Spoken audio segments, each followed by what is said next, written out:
Hello and welcome to a short video about Jaguar XK8 front door speakers.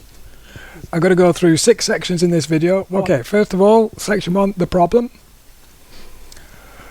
So when I got my door card off, there's a series of door card videos at the minute, I found the speaker actually split on the foam. When I actually got the speaker out, it degraded even more. The foam had got very old and started parting away from the cone and the speaker housing. Clearly, I mean, this is after 25 years of the speaker, so yeah, maybe it's not unusual for the foam to degrade like that. The speakers on my car are triple cone. We'll go into that detail later. Second then, removal. In order to remove the speaker, you only need to remove this separate speaker grill on the bottom of the door. That is a separate piece of trim that is designed to come out. I actually removed my door card. See the door card video, hence that's why it looks slightly different. But if you want to remove the speaker cover, the fixings are actually on the bottom of the door. I took the door card off, it's easy to see them. If I flip the door over now, you can show the fixings of the trim, the speaker grill. There's one tab here. The actual speaker housing itself has a tab, and there's a second tab there on the right. So basically 2 screws and 3 tabs. So first of all, you need to remove the 2 screws, obviously from the bottom.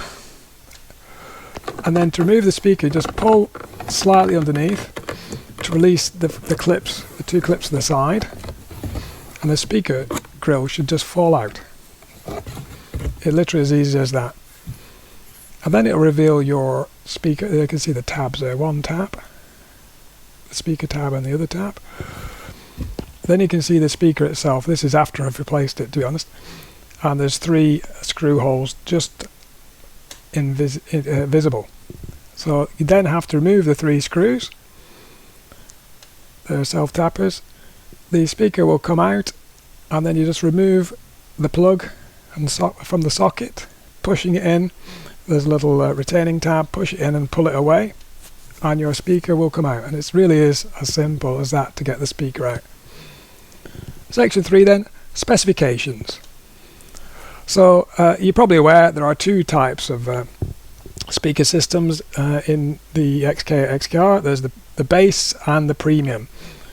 The base, which is what my car is, has triple cones on the front, which are part number LJA4141AA. But if you're lucky enough to have the premium system, you'll have single cone mid-range speakers, which LJA4140BA, and those will be either Harman Kardon or, in the early ones, Alpine speakers. So you can see the difference. The part numbers are very, very similar, but there is a specification difference. I think the magnets and everything look very, very similar size. It's purely the cone. So I measured my speaker before I took it out.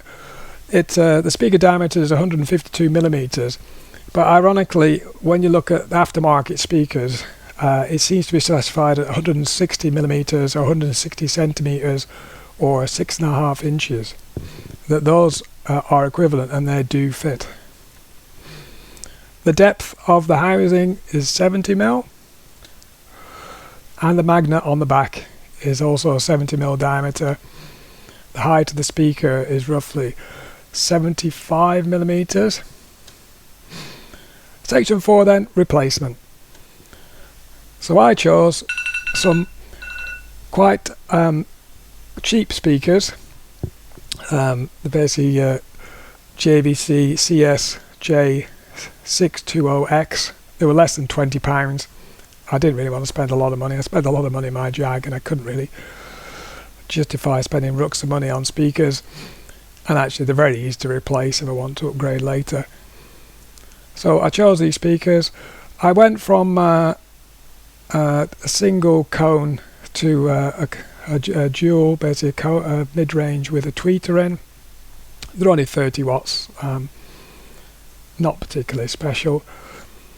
But the other thing of significance, they were actually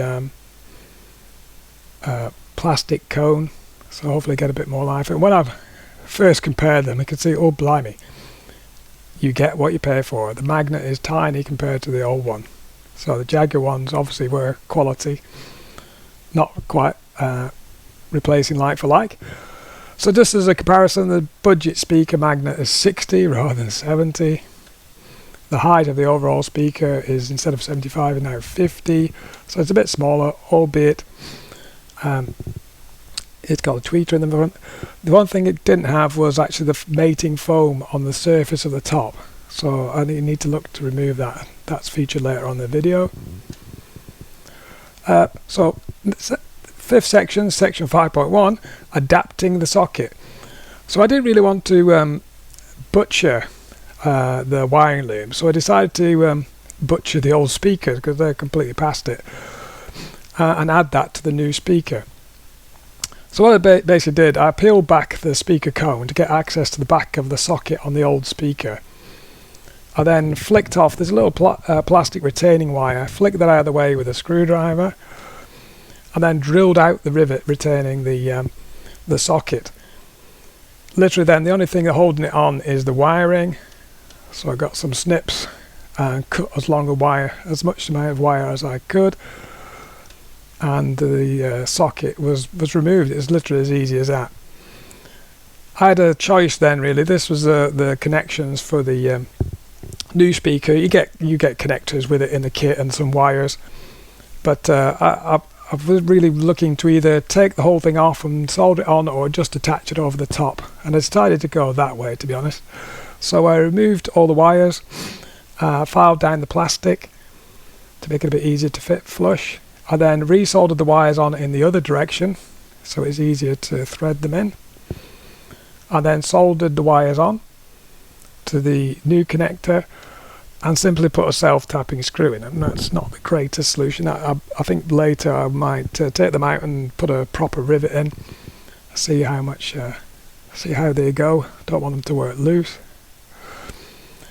So there you go. That's the budget speaker with the OEM socket fitted. Saves me butchering the wiring loom and etc. Doesn't look the greatest, but you won't see that while it's all hidden. It's got a good connection. There you go. 5.2 then, adapting the foam. So as you saw before, the foam wasn't on the new speaker, so I removed it from the old one. Not the best, safest way to do this. I should have had the blade working away from me, so apologies for that. I was very careful, but I should have done it working away from myself. And literally got my knife, Stanley blade or a sharp knife, underneath. Remove the foam. It comes off in one piece. And then I used some super glue. On the first speaker I applied it to the foam, but the foam seemed to absorb quite a bit of it. And actually the top tip in this video is actually to apply the super glue to the speaker surface and then add the foam on top. That way you don't use as much of the super glue, and you don't get the staining from the acid evaporating. So basically align the holes. What you find is the fixing holes are the bottom and basically 45 degrees at each side.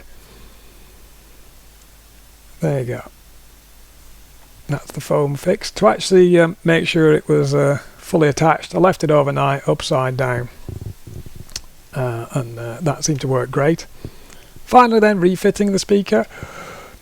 It's very easy. Obviously you just need to find the socket from inside the door, reconnect it, just push it on, refit the 3 screws, and then before you fit anything else, either your door card or your speaker grill, give it a good test as I did. Make sure you're happy with it, and then refit the cover and push the cover on and add the 2 screws or put the door card on.